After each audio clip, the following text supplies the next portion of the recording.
Halo, kali ini kita akan membahas lebih dalam mengenai regulasi financial technology.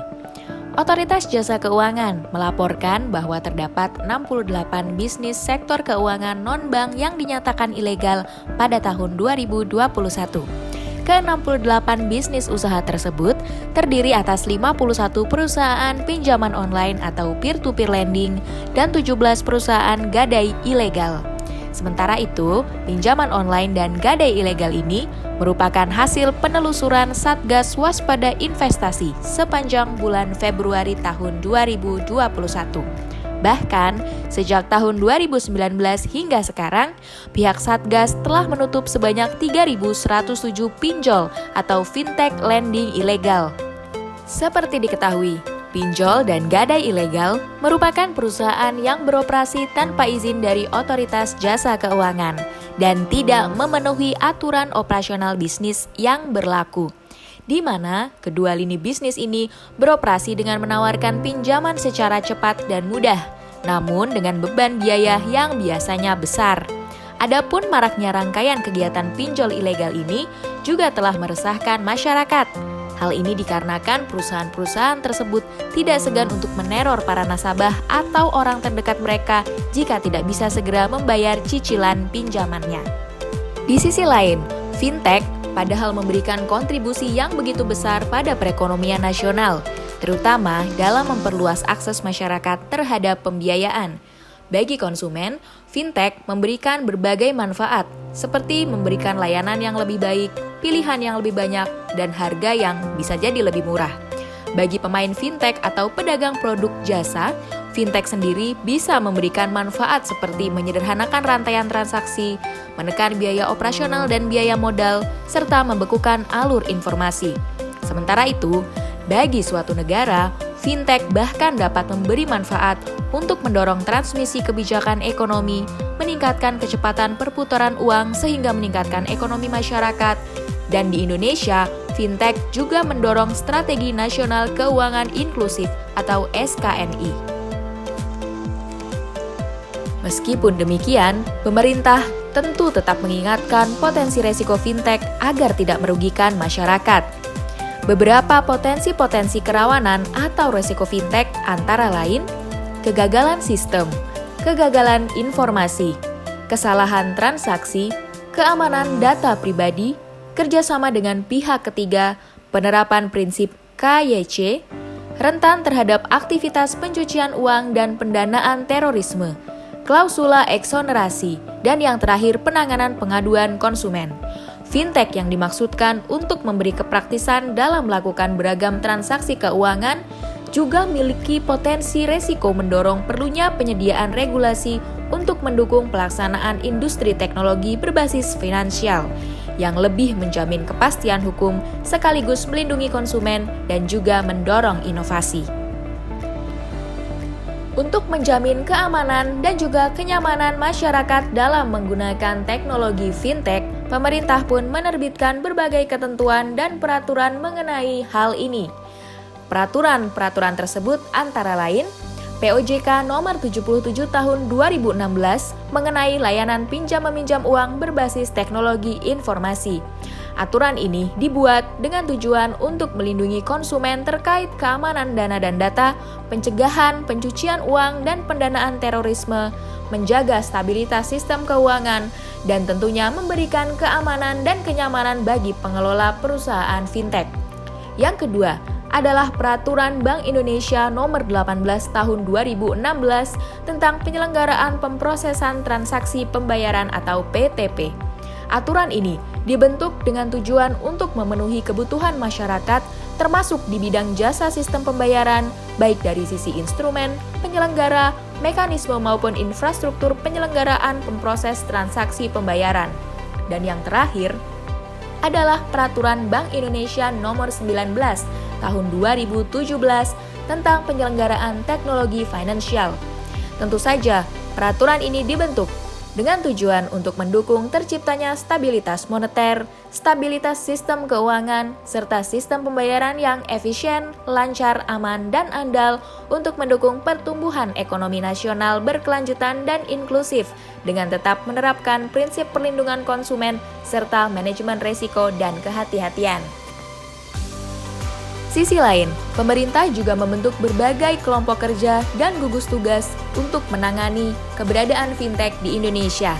Beberapa pokja dan gugus tugas tersebut antara lain Pokja Sistem Pembayaran yang memiliki tugas untuk melakukan penataan struktur industri, membentuk payung hukum terhadap sistem pembayaran, dan juga ikut mensosialisasikan sistem pembayaran yang sudah dibentuk.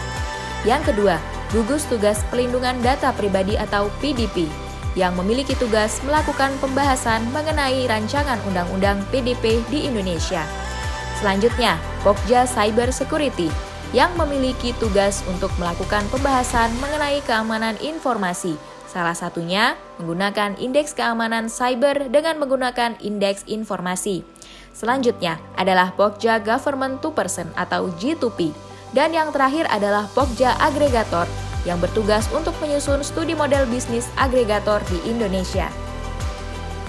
Berbicara tentang tantangan lain dari ruang digital, tentunya cukup banyak persebaran berbagai macam konten negatif yang biasanya kita temui dalam berbagai platform. Salah satunya adalah penipuan online yang sering menjadi permasalahan di dunia fintech. Menteri Komunikasi dan Informatika Johnny Gerald Plate mengakui adanya praktik penipuan berkedok pinjaman online oleh fintech ilegal.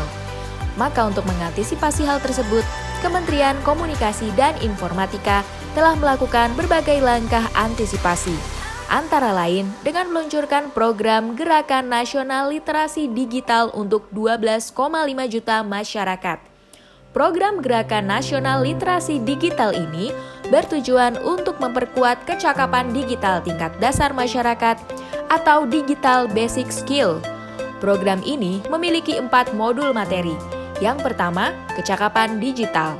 Yang kedua, keamanan digital. Yang ketiga, budaya digital. Dan yang terakhir adalah etika digital. Ini tentu agar masyarakat semakin mahir menavigasikan diri di dunia maya, sekaligus melindungi dari hoaks, disinformasi, penipuan, maupun aktivitas ilegal lainnya di ruang digital. Upaya lain, Kementerian Komunikasi dan Informatika juga terus melakukan pemblokiran terhadap fintech tanpa izin atau ilegal. Tercatat sudah sebanyak 4.873 platform fintech ilegal yang diblokir Kominfo sejak tahun 2018 sampai dengan Oktober 2021. Pemblokiran terhadap fintech ilegal ini tentu penting dilakukan sebagai bentuk tanggung jawab kementerian dalam menghadirkan ekosistem digital yang baik dan bermanfaat bagi masyarakat, sehingga ruang digital menjadi lebih bermanfaat digunakan secara maksimal untuk kemajuan perekonomian Indonesia. Meskipun demikian, tentu saja kita masih tetap bisa menerapkan teknologi bernama fintech di dalam kehidupan kita. Berikut ini adalah beberapa tips yang dapat kita gunakan supaya aman dalam melakukan transaksi keuangan melalui fintech.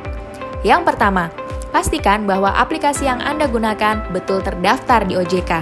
Anda tentu dapat mengecek keabsahan dari perusahaan fintech yang Anda gunakan melalui laman ojk.go.id atau menghubungi hotline OJK di nomor 157 atau kontak WhatsApp di 081 157 3 kali. Yang kedua, telitilah dalam membaca persyaratan yang diminta oleh perusahaan fintech. Sebelum memilih aplikasi, termasuk aplikasi pinjaman uang online, Anda perlu membaca serta memahami seluruh persyaratan yang diminta oleh penyedia pinjaman. Yang ketiga, memiliki sistem yang transparan. Ini tentu penting sekali, mengingat fintech-fintech yang legal dan terpercaya pasti memberikan informasi yang jelas dan transparan, baik dari persyaratan maupun berbagai hal yang nantinya akan disetujui oleh para user. Yang keempat, pastikan adanya kemudahan untuk mengecek status dari pinjaman Anda. Di dalam aplikasi yang tentunya Anda gunakan nanti, Anda harus yakin bahwa Anda bisa mengecek berbagai prosedur dan juga proses yang akan Anda lakukan saat Anda memulai untuk menggunakan fintech, seperti salah satunya meminjam uang secara online. Dan yang terakhir, yakinlah bahwa terdapat customer service yang mudah dihubungi dari aplikasi yang Anda gunakan. Aplikasi fintech yang Anda pilih harus memiliki customer service yang jelas dan dapat dihubungi, sehingga jika terjadi berbagai hal, Anda bisa langsung mengkontak dan mengkonfirmasikan hal tersebut kepada perusahaan yang sudah Anda pilih. Jadi, masihkah Anda ragu untuk menggunakan fintech? Jika ternyata banyak sekali hal-hal yang perlu dan juga bisa kita lakukan untuk menghindari terjadinya praktik-praktik ilegal,